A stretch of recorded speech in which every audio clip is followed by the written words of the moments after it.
Hello, my friends. Welcome to me, your host, Christian Watson. So, my friends, very recently, about a week or so ago, the UN ambassador, Biden's UN ambassador, Linda Thomas-Greenfield, that is Linda Thomas-Greenfield, made a rousing speech at the UN. And in that speech, she made a statement about the very nature of America. And this is a statement that I have heard a lot, my friends. Look, I was in collegiate debate for 3 years, as many of you who are intimately familiar with my channel understand. And in that debating space, I heard a lot of claims about America.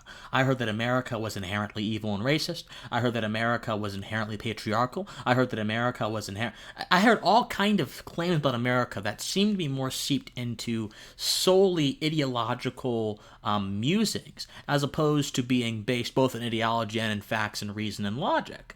And so when I heard this, I immediately heard echoes of my experience in the back of my head, because there was even one team that I went up against that argued that American hegemony is inherently debilitating to black people.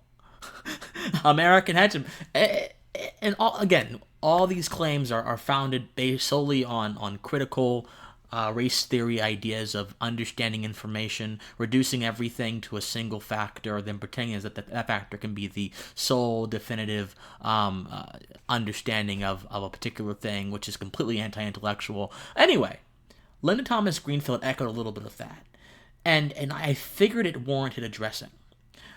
Greenfield said that the original sin of slavery weaved white supremacy into our founding documents. She went on to say, we have to acknowledge that we are an imperfect union and have been since the beginning, and every day we strive to make ourselves more perfect and more just. In a diverse country like ours, that means committing to do the work. There are already a few problems out of the starting gate. Greenfield's assertion confuses principles with people. Principles with people. The founding documents, my friend, make no mention of race. The founding documents, my friend, make no mention of arbitrary, immutable identity. The founding documents make mention of grand principles that constitute the whole of reality, that are understood as natural law. It makes mention of the fundamental value of every human individual, regardless of whatever material or social circumstance, because according to natural law, we can ascertain that value and understand that value through reason. Our founding documents then, from the premise of natural law, try to proceed to create a system that will preserve the ideas established by natural law, i.e., protecting individual rights. What Greenfield does, she confuses that which is built into the fundamental structure of the American government with how far it deviated due to the actions of people. My friends, the principle of America as a country that believes in the natural freedom and value of individuals always existed and always will exist, even if the people in America, or some of the people in America, never acknowledge it. Because guess what? Reality exists independent. Axioms exist independent of individual action. Now, of course, us as individuals manifest the axioms, manifest principles, manifest values into social circumstances, right? Yes, absolutely. But they still exist independent of us. That's number one. Number two, when she says we, she obviously is not settled on an idea of what America is to her. Is America simply a geographic mass constituted of people that has a government? Or is America a fundamental experiment in ensuring that individualism and human liberty are preserved?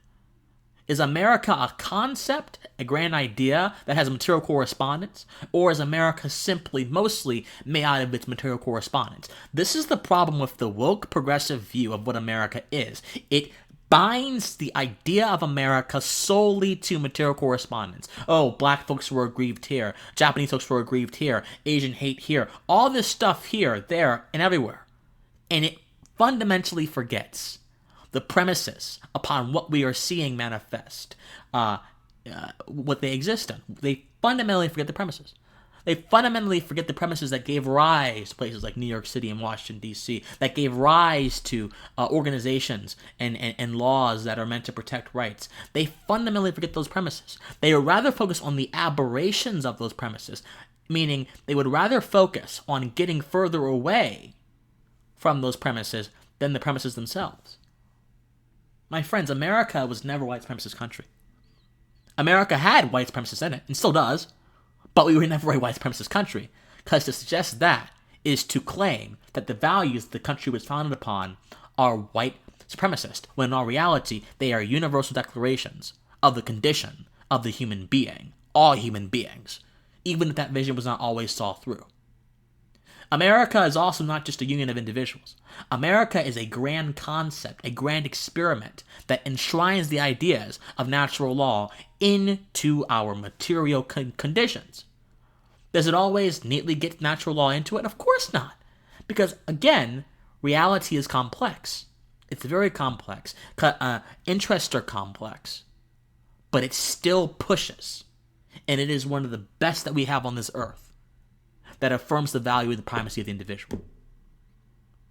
Now, Rick Santorum got into trouble today too, because Rick Santorum said that America was birthed from nothing, and many people claim that ignores the Native Americans. And he said there's not a lot of Native American culture and American culture. And some of the responses here from Miss Betty Bowers, the idea that white Americans invented America out of white cloth is white supremacist narcissism and rubbish. America was built on the hunting lands and foods of Native Americans. America was built on the Enlightenment ideas of Europe. America was built on labor from Africa. What did I tell you guys?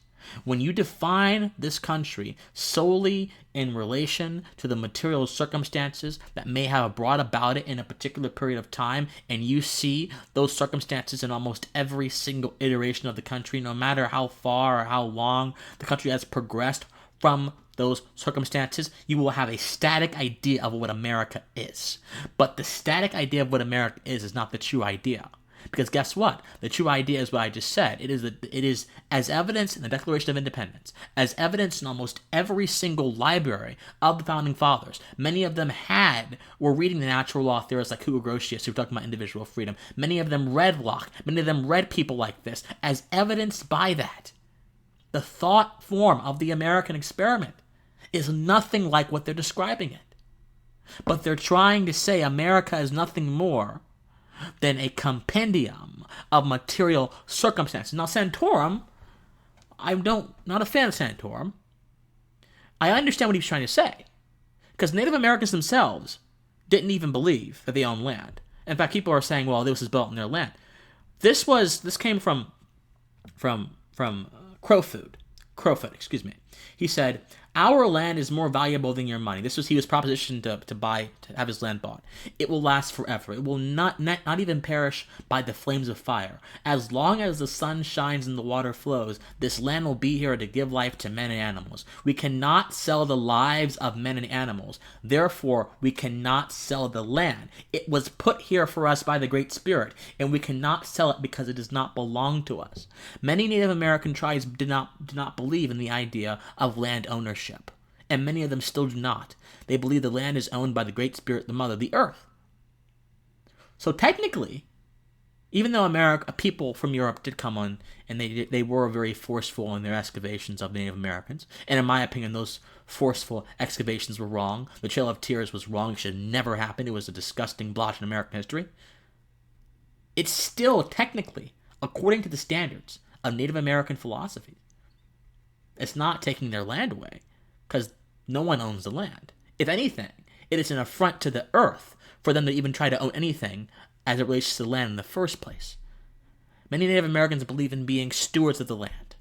But again, these facts go conveniently unheard, because people simply want to attack the straw man. And the straw man is that America was built off of slave labor, and therefore it has to come from white supremacy, when in all reality, slave labor, as abhorrent as it was only a single part in building America. There are colonists who came to the country, who didn't have anything, who many of them were debtors, and they built stuff. There were people who pioneered across the country, went to the unexplored lands of the Midwest and the West with nothing but the clothes on their back, and they built stuff. America is much more than simply the toil of slaves. America is the evidence of what happens when the individual recognizes their natural liberty and exerts it upon the world to go to new horizons, to go beyond the old world to the new world. My friends, we have to bury this new old world mentality that is seeping through the crevices of our government, that is seeping through the rhetoric of Thomas-Greenfield, that is seeping through the rhetoric of these activists on Twitter. We have to bury it because it is giving us a false impression of our nation. So, I ask you this, my friends. Is America truly its worst moments? Is America truly its material conditions? Or is America an idea that transcends everything and remains eternally true, even if it is not always reflected in the actions of the country or the actions of certain individuals in the country? Think on it.